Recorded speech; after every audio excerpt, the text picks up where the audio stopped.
රංගපානවා කියන්නේ ඒකට තමයි. ඔව්. මට රංගපාන්න පුළුවන්ද? දැන් 1977 පැවති මහමැතිවරණයෙන් එක්සත් ජාතික පක්ෂයට 6න් 5ක බලයක් හම්බ වෙනවා. හරි. ඒ අනුව පාර්ලිමේන්තුවේ ආසන 168න් 140ක බලය හම්බ වෙන්නේ එක්සත් ජාතික පක්ෂයට. මතකද නේ? ඔය ගෙනගෙන තියෙනවද නේ?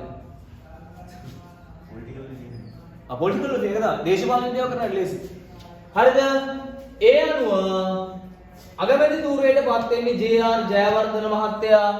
ජේ.ආර්. ජයවර්ධන 1978 දී නව ආණ්ඩු ක්‍රම ව්‍යවස්ථාවක් හඳුන්වලා දෙනවා.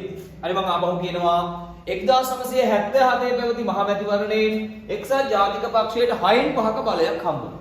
ඒ අනුව පාර්ලිමේන්තුවේ ආසන 168න් 140ක බලය හම්බුනේ එක්සත් ජාතික පක්ෂයට. අගමැති වෙන්නේ ජේ.ආර්. ජයවර්ධන. එතුමා 1978 දී නව ආණ්ඩු ක්‍රම ව්‍යවස්ථාවක් හඳුන්වලා දෙන්නේ. ඒකෙදි ඇති කරන නව අංග අතර එකක් තමයි විධායක ජනාධිපති ධූරය. ඊළඟට පාර්ලිමේන්තුව අර ටිකම තමයි. ඊළඟට මූලික අයිතිවාසිකම්, ඊළඟට අධිකරණය. හරිද? දැන් මේක පොඩ්ඩක් විස්තර වැඩි. හරිද? දැන් මේකේ කරුණු දෙකක් හෝ තුනක් විස්තර කරන්න කියලා එන්නත් පුළුවන්. විධායක ජනාධිපති ධූරය 1978 අවස්ථාවේ 30 වන වගන්තියේ ජනාධිපතිවරයාගේ කාර්යයන් විස්තර කරලා තියෙනවා. ඒ අනුව ජනාධිපතිවරයා ආණ්ඩුවේද රාජ්‍යයේද ත්‍රිවිධ හමුදාවේද ප්‍රධානියා වන්නේය. ඒ අනුව පාර්ලිමේන්තුව කැඳවීම, විසිරුවා හැරීම, කල් තැබීම, ඕනෑම අවස්ථාවක පාර්ලිමේන්තුවට පැමිණීම සහ ඇමතීම. පාර්ලිමේන්තුවට එන්නත් පුළුවන්, ඇවිල්ලා කතා කරන්නත් පුළුවන්. හරි මම ආපහු කියනවා ජනාධිපතිවරයා ආණ්ඩුව. මොකද ආණ්ඩුව කියලා කියන්නේ? ඔය තියෙන දැන් තියෙන මොකද්ද? මාලිමා ආණ්ඩුව හරි, පොහොට්ටුව ආණ්ඩුව හරි, එහෙම නැත්නම් දුරකථන ආණ්ඩුව හරි මොකක් හරි පත් වෙන ආණ්ඩුවේ ප්‍රධානියා වෙන්නේ ජනාධිපති.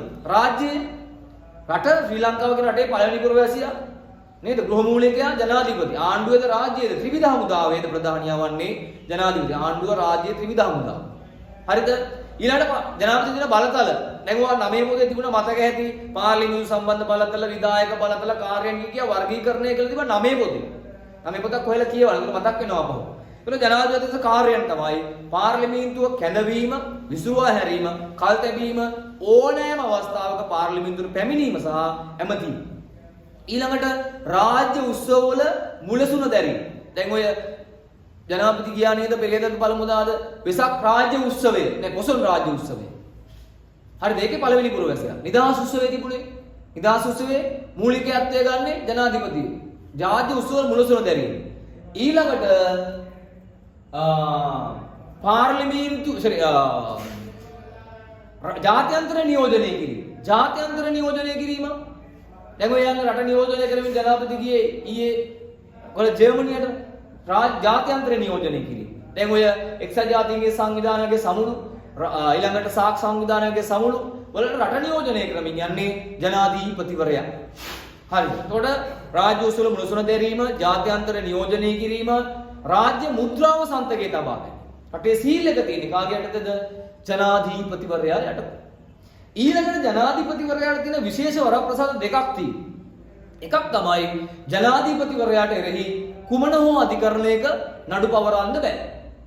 දෙවෙනි කාරණේ තමයි ඕනෑම අධිකරණයකින් වැරදිකරුවෙක් කළ පුජ්‍යලයකු නිදොස් කොට නිදහස් කිරීම, දඬුවම අත්හිටවීම, දඬුවම කල් තැබීම ආදී ඕනෑම කාර්යයක් කරන්න පුළුවන් ජනාධිපති. දැන් මේ දවස්වල කතා වෙන්නේ මේ යාවත්කාල මාතෘකා කියන්නේ මම මේ. දැන් බන්ධනාගාරයේ වෙසක් පොඩි නිදහස් කරන රැඳවියන් අතර ඒ කට්ටියගේ නම් ටික උදාල් නිදහස් කරනවා. ජනාධිපතිට බලය තියෙනවා අධිකරණයේ වැරදිකරුවෙක් කළ පුජ්‍යලයා නිදහස් කරන්න. හරිද? ඒක හරිද එතකොට? හා. ඊළඟට පාර්ලිමේන්තුව.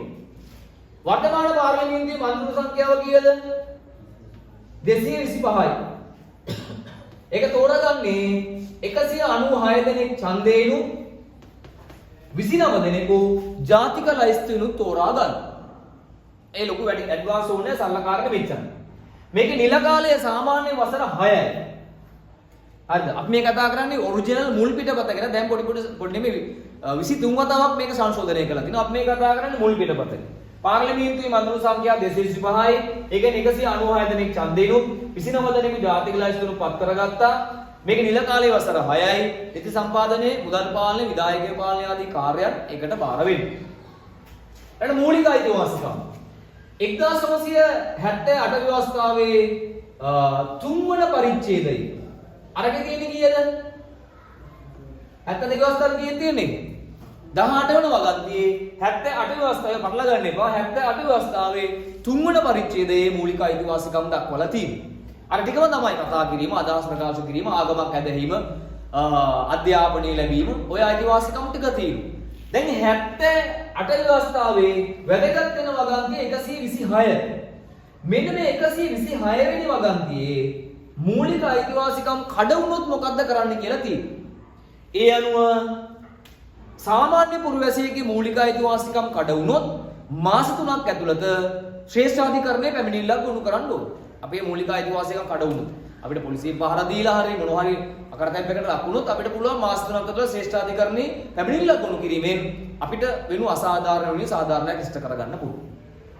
රජයේ සේවකයේ මූලික අයිතිවාසිකම් කඩ වුණොත් ඔහුට පුළුවන් පාර්ලිමේන්තු මහලේකම් හෙවත් ඔම්බුඩ්ස්මන් වරයාට පැමිණිලි කිරීම. පාර්ලිමේන්තු මහලේකම් නැත්නම් ඔම්බුඩ්ස්මන් දුක් ගන්නාරාල කියලා කියනවා. ඔහුට පැමිණිලි කිරීමෙන් රජ නිලධාරීන්ට සහනයක් සලසා ගන්න පුළුවන්. ඒ 78 අවස්ථාවේ වැදගත් වෙන්නේ තුන්වන පරිච්ඡේදයේ මූලික අයිතිවාසිකම් දක්වලා තිනවා.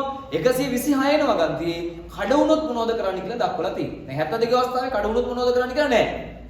හරි. ඊළඟට අධිකරණය.